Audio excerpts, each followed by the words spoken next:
Hey everyone, Happy New Year, and we want to say Happy New Year and welcome to the very first Radiotopia Presents of 2024. It's a series that we are truly excited about. It's called Shocking, Heartbreaking, Transformative. Now, this is from documentarian Jess Shane, who put out an open call on Craigslist and then worked with 4 strangers to explore the standard rules that documentarians and journalists use to tell their subject stories. So the series gets into all sorts of questions about what happens when people's real lives are collected, edited, and consumed. The show pulls back the curtain on what goes on behind the scenes of your favorite nonfiction shows. And then it turns in on itself and some really interesting twists and turns along the way in the making of the show.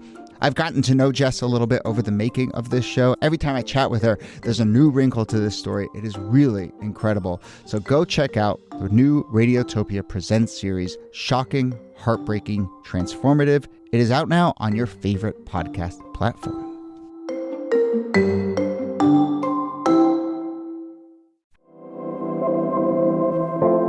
Hello and welcome to This Day in Esoteric Political History from Radiotopia. My name is Jody Avergan. This day, December 10th, 1836, the final days of the Great Toledo War. The Toledo War was a dispute between Ohio and Michigan over a strip of territory that jutted west from the city of Toledo, which is on the banks of Lake Erie. This conflict flared up in the spring of 1835 and was finally resolved in December 1836 at what is known as the Frostbitten Convention. I suppose it was cold in Ohio and Michigan in the winter of 1836. So the Great Toledo War. One question is, was it a war? It was certainly a dispute. There were some troops, but only a handful. There were some shots fired, but those were all into the air. There was some bloodshed, but that was one person stabbed with a penknife during a scuffle. So we can debate whether this counts as a war, much less a great war. But either way, it is a very interesting story. We've gotten a bunch of requests, actually. This might be the most requested thing that we've gotten to do on this show. And as you'll see, as I think you'll see, it is about lots more than just 468 square miles of frostbitten territory. So here to discuss, as always, is Nicole Hemmer of Columbia. Hello, Nicole. Also of Indiana, the neutral party in this dispute. Oh, is that right? Yeah. Yes. We have a lot of interested parties in this conversation, including a very interested party, our special guest for this episode, Hanif Abdurraqib, poet, essayist, podcast host, the host of the new season of the fantastic series Lost Notes. So Hanif, thank you for doing this, and we should just lay it out right now. You are from Ohio. You are not going to pretend to be a neutral party in this conversation, correct? Yeah, no, I was born and raised in Columbus. Mere miles from Ohio State University. And so, though I feel like I am not the most intense Michigan hater, as it were, it's just one of those things that's kind of baked in. Yeah, hard to escape. So I'm wondering if we can actually just describe like the physical space. So, right now, the two states, Ohio and Michigan, they do border each other. Hanif, can you kind of like take us to what we should be looking at in the map on our mind's eye as we think about this contested territory? Yeah, Michigan is north of Ohio, and of course for those who for me, I'm someone who spent a lot of time in my late teens and early 20s going up to Detroit for punk shows and hardcore shows, and you kind of just drive this strip. Route 23 is the strip. I mean, there are a couple of different ways to get to Detroit, but the way I would go, you just drive 23 because it's a straight shot, and you go through like Bowling Green, and then you hit Toledo, and when you hit Toledo, you realize you're kind of pretty much right on the border there. And Toledo, for me, is interesting because, Toledo is its own city. It's a great city, but it kind of just folds into Detroit or folds into Michigan. There's a Frisch's Big Boy, I remember, that is a landmark. And I don't remember if someone listening will probably correct this. I don't remember if the Frisch's Big Boy is in Michigan or in Ohio. I think it's in Ohio, but it's like one of the last things in Ohio because I remember I used to stop there. Yeah. Before getting into the rival state, I would stop at Frisch's Big Boy. Well, this is the confusion, right? Where does Ohio end and Michigan begin? This is what all the fight was about. The Big Boy War. We can revive it in 2020. The Frisch's Big Boy War.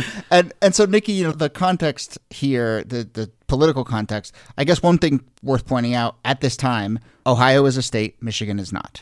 I mean, the political imbalance here is really important to this story, because if you're a state like Ohio, you have representation in Congress, you have representation in the Senate, a lot of representation in the Senate. You're 2 senators at a time when there aren't that many states is a big chunk proportionally. So Ohio has all of the political power, and Michigan is applying for statehood. So they need Congress to say, okay, you can become a state. And that puts Michigan on the back foot when it comes to the contest over this little strip of land. And what is either of your sense of what exactly the contest was? Why were these 468 square miles so important? So I think one of the big reasons has to do with something that happened just a few years earlier, which was the opening of the Erie Canal. The Erie Canal sort of opens up the Great Lakes as this big commercial and trading port in the way that it just couldn't have been before that canal opened. And so all of a sudden, any land around the Great Lakes is going to become more prosperous, especially a port like Toledo. So there is a sort of newfound commercial interest in this strip of land thanks to the Erie Canal. Hanif, what's your sense of Toledo as a kind of like big trading port? That's not my like sort of conception of it necessarily. Yeah, I mean, from what I gather at the time, Toledo was a much different place than it is now, or even would be in like a few decades after, which I think is true of a lot of states. But I feel like Ohio is a state where many of the cities shifted from what they were depending on the era or the century or what the industry was. You know, there have been like several different capitals, a few different capitals at different points. And from what I understand about the sparking of the Toledo War, Toledo was just a much different. The landscape was different. The industry was different. A different prominence was placed upon the city or the town, as it were. Yeah. Well, and you get this sense that there was this dream of Toledo as being this like genuinely big trading port city because of the Erie Canal. It actually sort of really reminds me about this thing I think about all the time about New London, Connecticut. And I'm just like, the people who named New London must have had some real ambitious ideas for what that town could have become. And it's sort of this, for whatever reason, harkens for me of just this, this moment where people thought, okay, the Erie Canal opened up. Toledo is going to be the gateway to the entire East from the territories of the Midwest. Yeah, and you can imagine why people felt that way. I mean, Toledo at the time was on the frontier. It was sort of the outer boundary of the United States at that point. And so it was freighted with all of that aspiration and all of that hope that you put on a frontier, and just like envisioning. So all of the attention had been down in the southern part of Ohio where the Ohio River was, which had been the commercial artery of Ohio. And now all of a sudden you're exploding open this northern half. And for all of the people who were setting up their homes at the time and that northern half, that sense of potential was really palpable. And the people of Michigan wanted in on that. Yeah. So to get back to how this played out, Michigan is applying for statehood. They're trying to sort of, codify some of their territory. This starts with a band of militiamen from Michigan being sent, and they capture 9 members of a surveying party that the Ohio governor had sent to kind of scope out this area. And that sort of sparks this. And so troops are sent to this strip of contested territory. And as I said, it seems like mostly they just like talk shit to each other and they mock each other a couple times. Shots get fired into the air, but it really just feels more like posturing more than anything. Yeah, I was just going to say, that's my favorite. Well, I have 2 favorite parts of the Toledo War, and I guess we'll get to the other one in a second, but my favorite is that it was kind of sparked by this, or it was accelerated by this moment of shit talking where nothing really happened, where they're just kind of like circling each other. Yeah. Because at one, if you came up in an area where fights happened, on a playground, for example, you are familiar with that tactic of the people who don't really want to fight but just want to be feared. Yeah. Yeah. And this is just like a perfect example of that. Like, we're going to fire shots in the air. We're going to insult each other and crack some jokes. And they were there for like a long time doing that. It's the like Wendy's parking lot style of conflict. Yeah.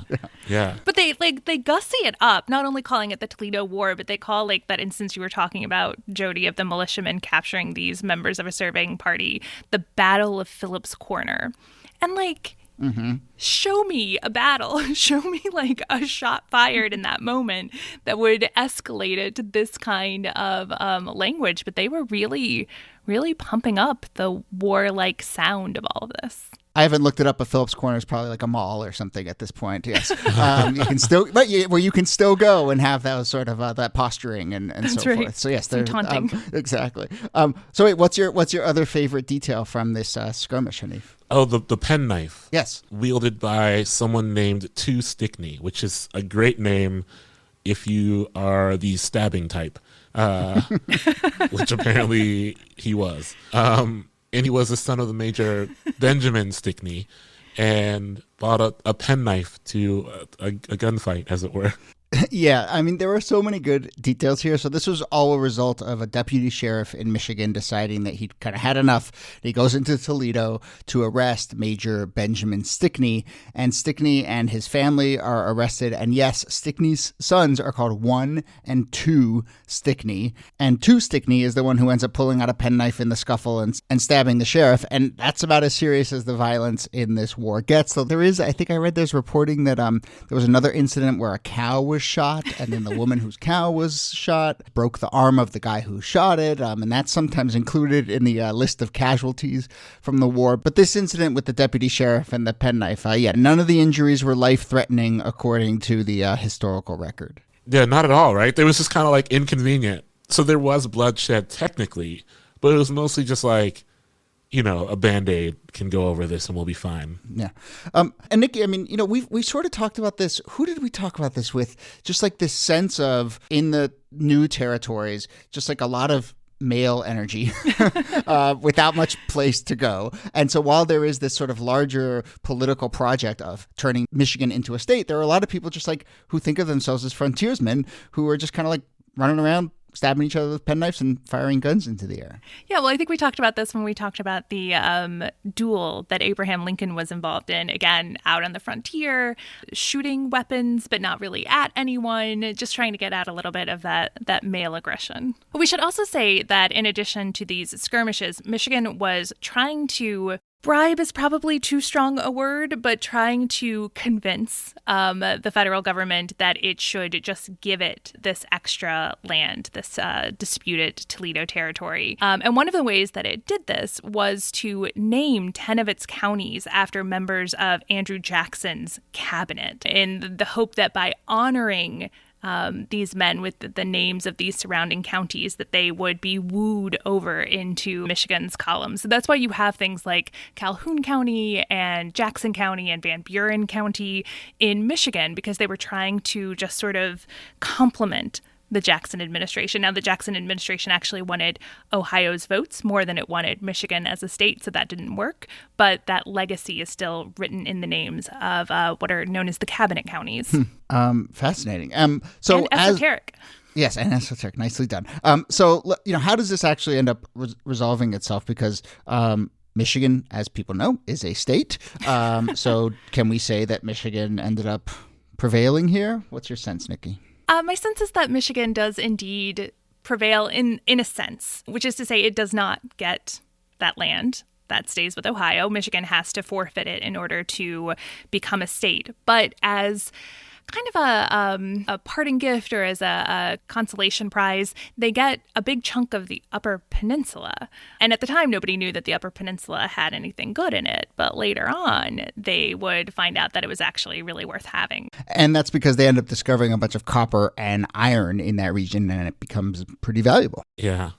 I don't know. What do you think, Hanif? Does Michigan win in the end? I think they win because they are a state and they get the Upper Peninsula, and they then get to kind of take part in a lifelong rivalry that I think has sustained both Ohio and Michigan for far longer than perhaps it should be sustaining them. And it's probably resulted in more injuries than the actual war itself. Yeah, I imagine there's been more bloodshed in the Ohio State-Michigan football rivalry than there actually was in the Toledo War. Yeah. And, over the years, this story keeps popping up. And there have also been, it's not like it remains or has continued to be semi-contested territory. So in the early 20th century, there was another attempt to do sort of resurvey the area, and they put up markers with granite pillars. And then in 1965, there was a plaque put in the area that said, "Good fences make good neighbors." And so I'm curious, Hanif, if that is, just give us a sense of the relationship between Ohio and Michigan. I mean, do you feel like now that you have a good fence, you are good neighbors? I mean, I have always felt like Michigan has been great to me personally. It's where I go for concerts. Some of my favorite bookstores are there. Shout out to Source Booksellers. The tacos are incredible. I mean, Michigan is a great state, and specifically, I think Detroit is a great city. But I think Ohio's, we're in the midst. What would have been Michigan Week is this week. Today, they announced that the game is not going to happen. In Columbus, at least, there's this thing that happens around town where people go around putting red X's made out of red tape on all the M's in town, particularly on campus. There's a Michigan street here in a neighborhood, and that always gets kind of like, they always like mess with that street sign. There's something ridiculous and annoying about that to me, but also really kind of endearing. It's one of those things like, despite myself, I kind of like it a little bit. And I think it's just because I've grown up here and I grew up with a relationship to the rivalry, an unwilling relationship, but one that I have nonetheless. I gave up college football a few years back. Even when I did watch college football, I rooted for neither of those two teams. But also I think when you live in Columbus, you're just immersed in the culture of Ohio State. If you are here and you are a sports fan in general, as I am, I don't even watch the games. I know exactly what's going on with Ohio State football. It's impossible. And so I think there is something inside of me that loves when Ohio State runs it up on Michigan a bit. Yeah.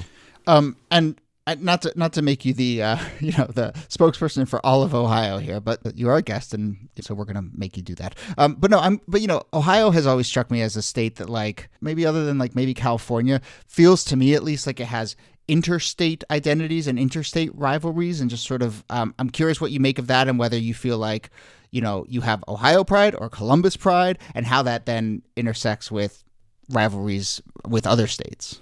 Yeah, I mean, I think that I feel proud to be from Columbus. I also acknowledge Ohio as just a vastly different. The sectors of it are just very different, and I can't speak for many other states, but it does feel like. Like I've been in Southern California and Northern California, and it doesn't feel, it feels like I'm not only in a different state, but sometimes in a different country entirely. And I feel like from Cleveland to Cincinnati, you kind of get that same thing. And Ohio's not nearly as large as California, but its identity, its multiple identities shift, 10 miles at a time. And with that in mind, I'm proudest to be from Columbus, but I'm always very much in awe of the ways the Ohioans I know and love scattered all across this state relate to the state differently depending on where they're from, even if they're from a semi-suburb 20 miles from where I live, Right. That's always felt immensely interesting to me. Yeah. I mean, it's just worth pointing out that probably has a lot to do with why Ohio is so politically interesting and often so politically pivotal, because it does have, the industrial Midwest identity and the sort of Appalachian identity and the, and the sort of the Southern identity and so forth. Yeah. And so, I mean, it's no surprise that it ends up being a state that is often at the sort of center of our politics. Yeah, I really revel in, even politics detached from it, I revel in those differences to a point, obviously. Some of them I'm not really reveling in at all. But, I have friends from Cincinnati who are very Southern and have roots that are immensely Southern, and not just kind of putting this on because they're close to Kentucky, but they actually have, they came up from the South and just stopped moving in Cincinnati. And Cleveland, for me, is a place where I just know so many black folks who also migrated from the South and kind of stopped in the northern corner. And then Dayton has all the rich funk music history that I feel like is not talked about as much. When Ohio's talked about as a music state, funk is not always on the radar, but the richest music history here is the funk music history of Dayton. And I feel like Columbus kind of gets to bask in all of those things, kind of gets to dip a toe in all of those things. And that's something I feel really proud of and really excited about. All right, well, let's start to wrap it up there, and let's do one of these also on this day. So, Hanif, sometimes we talk about other things that happened on this day in other years. The one that I want to mention is actually 2019, December 10th, was the day that formal impeachment charges against President Trump were announced. Both Nikki and I saw this in our prep sheet, and we're like, that could not have been just 1 year ago, gosh. But it was just 1 year ago. So I guess another reminder of how long this year has been, Hanif. I mean, today in history is also the day that Otis Redding died in the plane crash. Is that right? December 10th? December 10th, yeah. The wings of the plane froze, and he died in the plane crash. Well, if we ever do a This Day in Music History podcast, I will recruit you to be part of that. But yeah. I'm going to go with the Otis Redding one because I cannot believe that impeachment was a year ago. It feels like an absolute lifetime ago. If you told me that happened the same time that Otis Redding died, I probably would believe you. That was a year ago? A lifetime. Yes. All right. Well, that's where we leave it. Hanif Abdurraqib, thank you so much for doing this. This has been really fun, and I'm a huge fan of your work, so I appreciate this. Thank you all so much. This was really cool. And Nicole, thank you as always. Thank you, Jody. This Day in Esoteric Political History is a proud member of Radiotopia from PRX, a network of independent, listener-supported, artist-owned podcasts. As we've been saying, if you want to support this show as we get towards the end of the year and support Radiotopia in general, you can do so on our website, thisdaypod.com. You can offer one-time support, or you can become a monthly member if you are in a position to do so. Our researcher and producer is Jacob Feldman. Our producer is Brittany Brown. You can find out more about the show at thisdaypod.com. You can email us thisdaypod@gmail.com with questions and comments about the show. On social media, we'd love you to join us there. You can follow us at thisdaypod on Instagram and Twitter. We are posting all sorts of stuff every day there about things we don't get to talk to on the show, but every day you'll get one or two interesting little tidbits that happened on that day in history. So that's at thisdaypod on Instagram and Twitter. My name is Jody Avergan. Thanks again for listening, and we'll see you soon.